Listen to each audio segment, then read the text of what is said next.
Hello and welcome to the European Parliament in Brussels for Talking Europe. Today we look at Spain's lost generation. More than half of young Spaniards are out of work. A recent study shows that two-thirds of them consider emigrating. It's the sad result of Europe's debt crisis. The best educated generation Spain has ever produced is also the hardest hit by the crisis. We'll soon be joined by my two guests. In the second part of Talking Europe, I will meet Egemen Boy. She's Turkey's European Affairs Minister. Will tell me why Turkey is still committed to joining the European Union at the same time. Turkish pride is wounded because the country feels rejected by several European nations, including France. But first, has Spain produced a lost generation, la generación perdida, as they call it there in Spain? Scary figures for the fourth largest economy within the Eurozone. More than half of young Spaniards are out of work. Where do we go next? What do you do with this problem? Well, I will put this question to my two guests on my set, starting to my left with you, Salvador Garriga Polledo. You're a Spanish MEP from the Conservative European People's Party. At home, you belong to the Popular Party of Prime Minister Rajoy, who has, of course, agreed to dramatic cuts in the spending. We'll discuss this in a moment. I added you're also a member of the Committee on Monetary and Economic Affairs and Committee on the Budget. Also on this set, Pervenche Berès, you're from France. Hello. From the Socialist group here in the Parliament, and you chair the Committee on Employment and Social Affairs. Unemployment, youth unemployment particularly, is the question you are dealing with every day. I'll start with you, Salvador. Has Spain already produced a lost generation? We are in the way of it if we are able to avoid it. But let me consider that in Spain the rate of youth unemployment is usually doubling the general rate of unemployed. Therefore, even in good times, you're telling me? Even in good time, when we were 10-15% of unemployed, we got 30% of right unemployed, the youth unemployed. Now but the rate 25%. has tripled since the beginning of the crisis. Now it's 25% on the general unemployment rate, and the youth unemployment rate rose to 50%. It's completely unacceptable, and especially it's not possible to resist this rate anymore. What can Europe do regarding Greece? First of all, let me ask you, why are we in this situation today? Well, that's a long story, yeah? But the main reason or the main answer I want to give at this stage is I do believe we need fiscal discipline, no doubt, huh? But this is not enough to put the EU economy and in particular the Spanish economy, but not only on track. This is why I think François Hollande in June has proposed that we need a growth pact, because otherwise you have multiplicator effect of austerity measure that gives you a vicious circle where debt accumulates debt. And I think this is a debate we need to have at the EU level. It's one of the challenges for the next budget of the EU, not only, but it is really in the heart of the discussion. Regarding what we can do, we are currently, you mentioned it already, but we are currently really fighting to make sure we could find out an agreement at the EU level to settle a youth guarantee. This means you would not allow young people coming out of jobs, out of training, out of school for more than 4 years without a proposal. This is a very, very important challenge, and I think politically it should be a focus, a target that where we could or should be able to reach a political agreement. Do you have hope that this system can work? Because the irony of Spain is that you have the best educated generation in the recent history of Spain, with more than 86% of young people holding a high education diploma. At the same time, this is a generation which is the worst hit by the crisis. Can that sort of deal work? We still are optimistic just because we got a high degree of educated people, a high level of educated people. The real danger comes when this is a generation ni-ni. We say ni-ni, no studies, no work. The question is, we got no work for youth, but we got studies, which is mean at least the possibility to use the facilities of the European Union, free of movement, free of establishment, to seek for job in other places of the European Union. We are creating European citizens. The best will be that the Spanish youth will stay at home, but at least we got the opportunity According to to a find study, places. 2/3 of young Spaniards say they consider emigrating. Yes. Not only to Europe, by the way, also to Latin America, to the US. No any responsible government will encourage youth people to seek for jobs outside. But must say that people must find jobs where the jobs are, and the jobs, unfortunately, for the time being, are out of Spain. Therefore, but we prefer our youth generation, new generations, to stay in Europe, because I consider we are creating a European Union just for this, for giving the opportunity to find for jobs in any place. Allowing young Spaniards to look for jobs elsewhere in the EU, is that part of the strategy of the European Union to solve the situation? In good time, this is normal move and there's no problem about it. But the problem is that today, if the only future for Spanish young people and young educated Spanish people is to go to Germany, I think this is not a sustainable model for many reasons. It means you consider that Spain has no economic future and that the added value is going to be created. But it can be a temporary solution. Well, it really needs to be a very, very temporary solution. But this means you also need to find out how you're going to recreate it, added value in Spain and in other countries. And this is not only about austerity.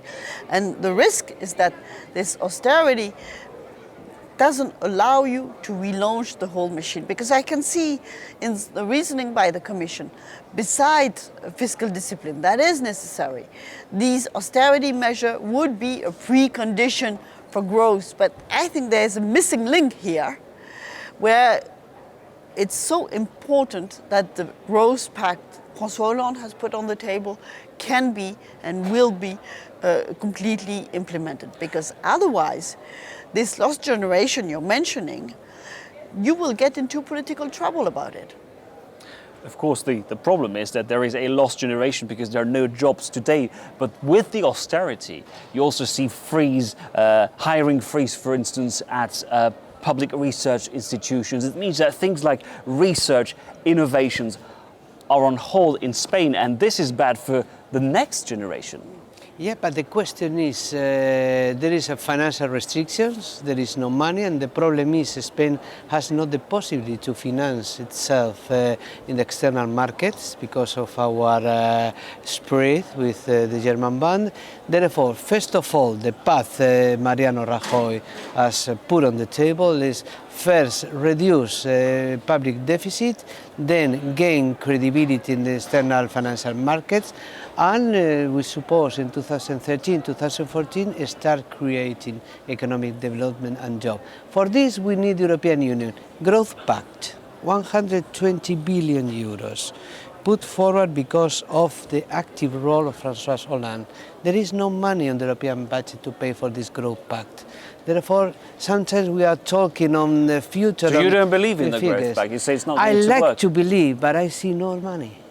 I see no the money. Well, this is just the challenge of the discussion we are having Absolutely. now with the member state regarding the multi-annual financial framework to find out what will be the budget of the Union for the year 2014-2020. And here, the difficulty is that we know that the room of maneuver is at the EU level, but it depends, of course, of the willingness of member states to allow this lever to play its multiplicator effect. But and regarding their internal situation, regarding their public opinion, they believe they cannot argue that because you have fiscal discipline at home, you should not allow the EU budget to be... It's a hard sell, as they say. It's hard for the British, for the Danes. Yes. We'll see this, of course, next week as a key EU Council summit will be held held here in Brussels to decide on this budget. I think we're bracing ourselves for some sleepless nights there. Now, before we continue our conversation, I'd like to watch our next report, because you were saying there are problems with the youth. There is some good news, though, in some key sectors in Spain, and this is probably a result of all these spending cuts and wage moderation, as it's called. Let's watch our report. You will see that the car industry sector is doing pretty well in Spain. Despite its crippling economic crisis, Spain has emerged as an unlikely leader in Europe's car industry. Nissan, for example, has invested 300 million euros in this factory. Employees work more, including Saturdays, and no longer expect pay increases. It depends on the year. This year, for example, we didn't get a raise, and in previous years it's only been a half or a quarter%. So yes, we're making sacrifices.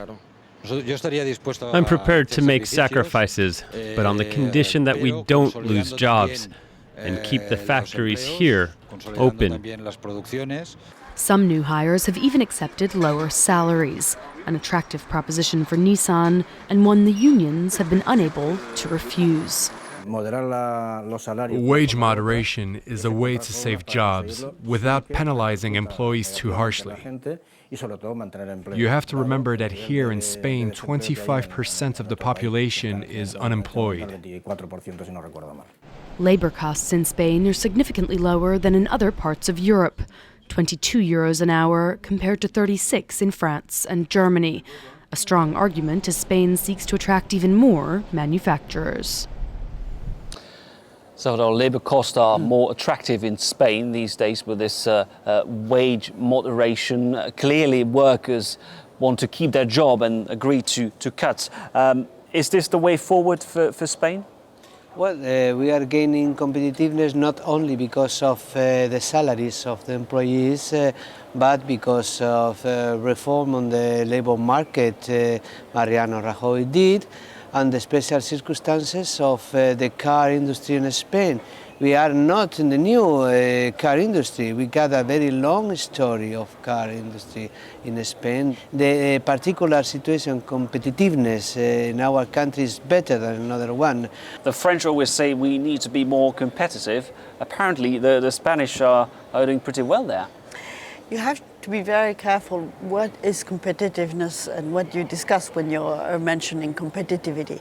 Because if it's only going to be about wages and unique cost of labor, I think we would be entering really in a vicious circle, because afterwards you can imagine that these car factory relocated in Spain, they will look at the wages in Hungary and will go to Hungary. And but that's probably already what they're doing now. Yeah, well, this is not the future of Europe. And when we are discussing industrial policy for the EU, it cannot be this model. And as chair of the EMPL committee, I had to look at a situation of a factory by Nokia that has outsourcers from Germany to Romania 3 years ago. Now the factory in Romania is not finished, and they are moving from Romania to Asia. This is not a model. And this is not only to financial market and to investor to define how we can do it, because our duty at the European level is to be a servant of our citizens. And this means we need to be more firm regarding financial market, investment strategy, and foreign trade.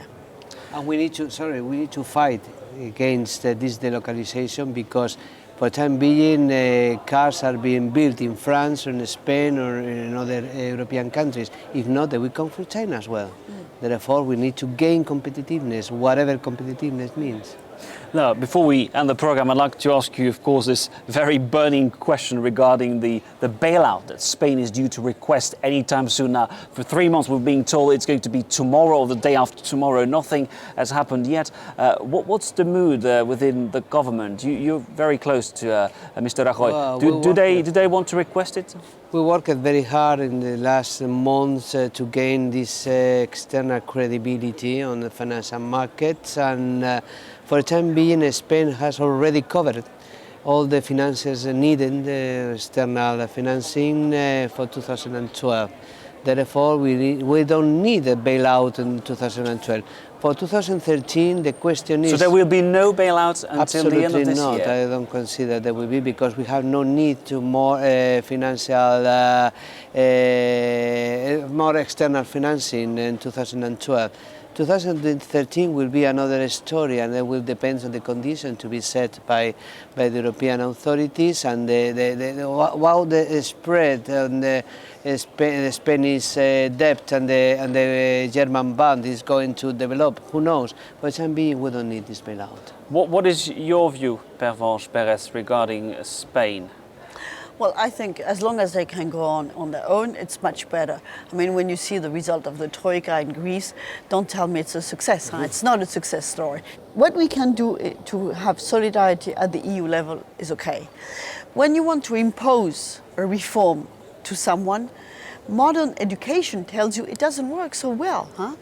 You have to give the incentive for people to move and to do what they have to do. But if you do it from the outside, this is really not the best way. And at the EU level, we had very long debate about ownership. Huh? And the ownership for the reform, for the move, is, I think, a really key element for a successful story. So I can understand the situation in Spain. But on top of this, I do believe what we have proposed to have this banking union needs to be put forward and to be a successful the sooner or the later. I mean, we were told it won't be ready before the end of next year, though. But it's on track. Not what they were committed to do. Yeah, well, we'll have to leave it there, I'm afraid, as we're running out of time. But thank you very much, Salvador and Pervenche, for taking part in this edition of Talking Europe. Now, please stay with us, because after the news break, I'll return and I will bring you a close-up interview with Egemen Bağış. He's Turkey's European Affairs Minister. You will see he's not a very happy man. Turkish pride is wounded as the country feels rejected by a number of countries, including France. Now, he will tell us whether the prospect of Turkey joining the European Union is still credible. That will be in about 10 minutes after the news break.